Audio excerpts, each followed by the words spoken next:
جی وعلیکم السلام ورحمۃ اللہ۔ بھائی دونوں طرح درست ہے۔ گھر میں نماز، نفلی نماز پڑھنا افضل ہے۔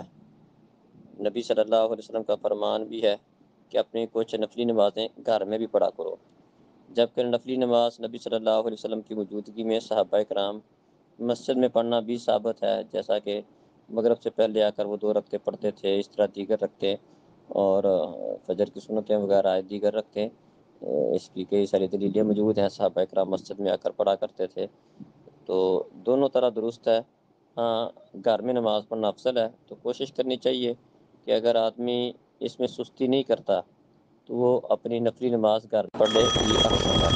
لیکن بعض اوقات ایسا ہوتا ہے کہ ایسا کرنے سے کوئی سستی والا معاملہ ہوتا ہے، بندہ کہتا ہے چلو میں گھر میں پڑھ لوں گا، تو وہ رہ جاتی ہیں، تو اس سے بہتر ہے کہ وہ مسجد میں ادا کر لے تاکہ فرض پڑے اور ساتھ ہی سنتیں پڑھ کر فارغ ہو جائے۔ اگر رہ جانے کا خدشہ ہو تو مسجد میں پڑھ لے، اگر اس طرح کا مسئلہ نہیں ہو تو پھر گھر میں پڑھنا افضل ہے۔ السلام علیکم۔